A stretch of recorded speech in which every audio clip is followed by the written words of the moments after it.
Comment box পড়ছিলাম, তো আমাকে একজন রিকোয়েস্ট করেছে, স্যার ভারতের গুরুত্বপূর্ণ জলপ্রপাতগুলো যদি একটু শর্টকাট ট্রিক সহকারে দিতেন তাহলে খুব ভালো হতো। তো আজকে জলপ্রপাত সম্পর্কে একটা ক্লাস হবে, ঠিক আছে। এবার জলপ্রপাত সম্পর্কে ক্লাসে কি হয়, মেনলি দুই ধরনের কোশ্চেন পড়ে, ঠিক আছে।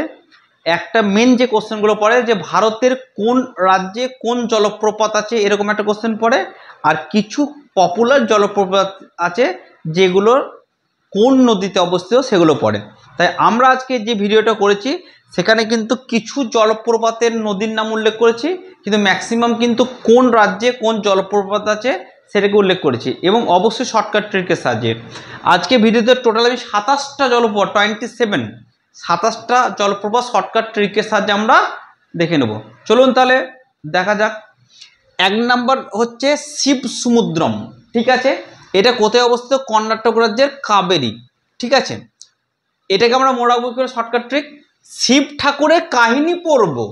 শিব ঠাকুর থেকে শিব সমুদ্রম, কাহিনী থেকে কর্ণাটক, কাহিনী থেকে কাবেরী। ওকে। 2 নাম্বার যোগ, এর অপর নাম হচ্ছে গেরসোপ্পা। একে আবার মহাত্মা গান্ধী জলপ্রপাত বলা হয়। কোথায় আছে? কর্ণাটকের শরাবতী নদীতে, ঠিক আছে। এটা মনে রাখবো কি, মহাত্মা গান্ধী সকালে গরম পানি আর কফি খেয়ে যোগ ব্যায়াম করেন। মহাত্মা গান্ধী থেকে মহাত্মা গান্ধী, আচ্ছা। যোগ থেকে যোগ, ঠিক আছে। আচ্ছা, গরম থেকে হচ্ছে গেরসোপ্পা, ঠিক আছে। কফি থেকে কর্ণাটক, আর কফি থেকে কর্ণাটক, আর সকাল থেকে হচ্ছে শরাবতী। তাহলে আমরা পেয়ে গেলাম। 3 নাম্বার হুড্রু জলপ্রপাত। এটা কোথায় আছে? ঝাড়খণ্ড সুবর্ণরেখা নদীতে, ঠিক আছে। এটা কি? ঝাড়খণ্ডের ডিয়ার লটারিতে হিরো হন্ডা বাইক কেনার সুবর্ণ সুযোগ আছে।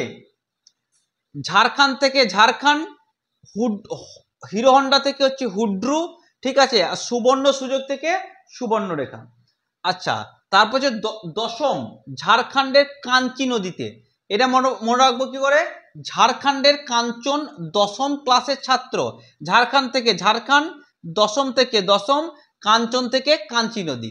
আচ্ছা, 5 নম্বর হচ্ছে জনা বা গৌতম ধারা প্রপাত। এটাকে কোথায় অবস্থিত? ঝাড়খণ্ডের সুবর্ণরেখা নদী। এটা মনে রাখবো কি করে? ঝাড়খণ্ডে জানো কি, সুবর্ণরেখা নদীর ধারে গৌতম বুদ্ধের নাম জপ করছে। ঝাড়খণ্ড থেকে ঝাড়খণ্ড, সুবর্ণরেখা থেকে সুবর্ণরেখা, গৌতম বুদ্ধ থেকে গৌতম ধারা প্রপাত, আর জানকী থেকে হচ্ছে জনা। তারপর হচ্ছে দুটো, একটা হচ্ছে বিশপ আর হচ্ছে বিডন। এই দুইটি কিন্তু মেঘালয়ে অবস্থিত। কোন নদীতে? বিডন ব্রুক নদীতে। এটা মনে রাখবে MBA। আমরা জানি MBA বলে একটা ডিগ্রি আছে। এম থেকে হচ্ছে মেঘালয়, বি থেকে হচ্ছে বিশপ, বি থেকে হচ্ছে বিডন, বি থেকে হচ্ছে বিডন ব্রুক। আচ্ছা, 8 নম্বর হচ্ছে দুধসাগর। এটা হচ্ছে গোয়া ও কর্ণাটকের বর্ডারে অবস্থিত মান্ডবী নদীতে। এটা কোথায়? এটা মনে রাখবো কি করে? অমর তার মনস্কামনা পূর্ণ করার জন্য গডকে দুধ কলা দিয়ে পুজো করছে। গড থেকে গোয়া, দুধ থেকে দুধসাগর, কলা থেকে কর্ণাটক, ঠিক আছে। আচ্ছা, এরপরে আমরা দেখব পালানি। পালানি হচ্ছে হিমাচল প্রদেশে। এটা মনে রাখবো কি? HP gas. সবাই আমরা ব্যবহার করি এইচপি গ্যাস। এইচ থেকে হচ্ছে হিমাচল প্রদেশ, পি থেকে হচ্ছে পালানি। তারপরে মনে রাখবো কি? এলিফেন্ট। এলিফেন্ট হচ্ছে মেঘালয়ে অবস্থিত সিরাপি নদীতে। এটা মনে রাখবো কি করে? উমা মেঘালয়ে হাতি দেখতে যাবে। উমা থেকে হচ্ছে সিরাপি, মেঘালয় থেকে মেঘালয়, হাতি থেকে হচ্ছে এলিফেন্ট। আচ্ছা, তারপরে কর্ণাটকে অনেকগুলো জলপ্রপাত আছে, চলুন দেখে নিই। এক হচ্ছে কুঞ্চিকল আছে, তারপরে কি আছে? কেপ্পা আছে, তারপরে কি আছে? কেভারি আছে, তারপরে কি আছে? কালহাট্টি আছে, তারপরে কি আছে? কুর্ডুমারি আছে। এটা কোথায় অবস্থিত? কর্ণাটকে অবস্থিত। এটা মনে রাখবো কি করে? আমাদের একটা বিখ্যাত মারা গেছেন এরকম গায়ক, সবাই জানি, কি নাম? কে। ওকে, এই কে আমরা নামটা কিন্তু মনে রাখবো, ঠিক আছে। কে স্মরণে কিন্তু এই ট্রিকটা আমি আজকে কে উৎসর্গ করলাম, ঠিক আছে।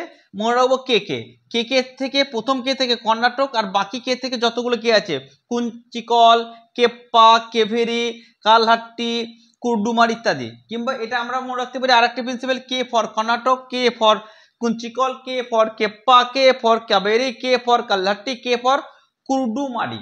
ওকে, চলুন এরপর দেখে নেবো কি? হেব্বা। হেব্বা হচ্ছে কর্ণাটকে। আচ্ছা বলুন তো, আমরা গ্রামের ছেলেরা অনেক সময় বলে না, ক্যাডনেকায় হেব্বি দেখতে। এটা মনে রাখবো। ক্যারিনা থেকে হচ্ছে কর্ণাটক, হেব্বি থেকে হচ্ছে হেব্বি। আচ্ছা, তারপর হচ্ছে কি আহারবাল। আহারবাল কোথায়? জম্মু কাশ্মীর। এটা কি মনে রাখবো? আজাদ কাশ্মীর। আজাদ থেকে হচ্ছে কি আহারবাল, কাশ্মীর থেকে হচ্ছে জম্মু কাশ্মীর। তারপরে 14 নম্বর আমরা কি দেখে নেব, সিরসি। সিরসি হচ্ছে উত্তরপ্রদেশ, ইউপিতে। এটা মনে রাখবো কি আমাদের ভারতের সব থেকে ভালো পরীক্ষা, কঠিন পরীক্ষার নাম কি? ইউপিএসসি। ওকে, ইউপিএসসি থেকে মনে রাখবো, ইউপি থেকে হচ্ছে ইউপিএসসি থেকে মনে রাখবো সিরসি। 15 নম্বর কি পালারুভি। পালারুভিটা হচ্ছে কর্ণাটক, সরি কেরালা। ওকে, এটা মনে রাখবো কি আমি এখানে বিখ্যাত সিনেমা পিকে, হাম পিকে হে কিয়া। পি থেকে হচ্ছে কি পালারুবি, কে থেকে হচ্ছে কেরালা। আচ্ছা, তারপরে কি পান্দবগড়, এটা হচ্ছে কি মহারাষ্ট্র। এটা মনে হবে কি এমপি। আমরা জানি আমাদের এমপি অ্যালটমেন্ট হয়, এমপি মন্ত্রী। ওকে, তারপরে কি মনে রাখবো 17 নম্বর কি তেরাঘার। তেরাঘার হচ্ছে কি ছত্তিশগড়। এটা মনে রাখবো আমাদের রতন টাটা যিনি মারা গেছেন, তার উদ্দেশ্যে তার বিখ্যাত কোম্পানি টিসিএস। ওকে, রতন টাটাকে স্মরণ করার জন্য কিন্তু আমি শর্টকাট ট্রিকটা দিচ্ছি, টিসিএস। টি থেকে কি হচ্ছে টেথারগড়, আর সি থেকে হচ্ছে ছত্তিশগড়। 18 নম্বর কি কলন্ধার, এটা হচ্ছে ওড়িশা। আমরা বলি না কোনো কাজ করলে ওকে ওকে আমি ওই কাজটা করে দেবো, ওকে। ও থেকে কি হচ্ছে, ও থেকে হচ্ছে ওড়িশা, কে থেকে হচ্ছে কি কালান্ধার। ওকে, তারপরে চলে আসবো কি অপসরা, এটা হচ্ছে মধ্যপ্রদেশে। এটা মনে হবো কি এম এ। এম থেকে হচ্ছে মধ্যপ্রদেশ, এ থেকে হচ্ছে অপসরা। কিংবা আমরা এরকম বলতে পারি মনে মনে আমরা সবাই অপসরা চাই, মনে মনে থেকে হচ্ছে মধ্যপ্রদেশ, অপসরা থেকে অপসরা। তারপরে হচ্ছে কি সুপর্ণ সারপেন্সার। সারপেন্সার এটা হচ্ছে কি গুজরাট। এটা মনে হবো জিএস, জেনারেল সেক্রেটারি। জি থেকে হচ্ছে গুজরাট, এস থেকে হচ্ছে সারপেন্সার। 21 হচ্ছে কি রজত প্রপাত, এটা হচ্ছে মধ্যপ্রদেশ। এটা মনে হবো কি mister M R, mister M A হচ্ছে কি মধ্যপ্রদেশ, আর থেকে হচ্ছে রজত প্রপাত। 22 হচ্ছে কি কাকোলাট, এটা হচ্ছে বিহারে। এটা মনে হবো কি কবিতা, ক থেকে কবিতা, আর ব থেকে বিহার। 23 হচ্ছে কি ধোয়াধার, এটা মধ্যপ্রদেশ। মনে হবে কি ডিএম, ডি এ ধোয়াধার, এম হচ্ছে মধ্যপ্রদেশ। ঠিক আছে, তাহলে আমরা টোটাল এখানে কি 27টা জলপ্রপাত ভারতের দেখে ফেললাম শর্টকাট ট্রিকের সাহায্যে। চলুন একটু ম্যাপে আমরা কিছু কিছু জলপ্রপাত দেখে নিই। দেখুন এখানে কি আছে পালানি, এখানে কি হচ্ছে আহারবাল জম্মু কাশ্মীরে। আচ্ছা, এখানে হচ্ছে কি সিরসি, এটা হচ্ছে ইউপি। আচ্ছা, এখানে কি আছে দেখুন ধোয়াধার, এখানে আছে কি অপসরা, এখানে আছে হুড্রু। আচ্ছা, এখানে কি আছে কাকোলাট, এখানে 3টে আছে দেখুন, একটা হচ্ছে বেডন, একটা হচ্ছে বিশপ, একটা হচ্ছে এলিফ্যান্ট, সবই মেঘালয়। আর এখানে কি আছে দেখুন দুধসাগর, এখানে আছে যোগ, এখানে আছে কুঞ্চিকল, এখানে আছে হেব্বি। যেহেতু অনেকগুলো জলপ্রপাত, সব জলপ্রপাত কিন্তু ম্যাপ পয়েন্টিং করা সম্ভব নয়, তাই কিছু জলপ্রপাত কিন্তু আমি ম্যাপ পয়েন্টিং করে দেখিয়েছি। এইগুলো থেকে কিন্তু পরীক্ষায় ম্যাক্সিমাম কোশ্চেন আসে। আশা করছি এই শর্টকাট ট্রিকের সাহায্যে আমরা যদি জলপ্রপাতগুলো পড়ে ফেলি, তাহলে হয়তো আমাদের পরীক্ষায় যে কোশ্চেনগুলো পড়বে সেগুলো আর আমাদের কোনো সমস্যা হবে না। Thank you.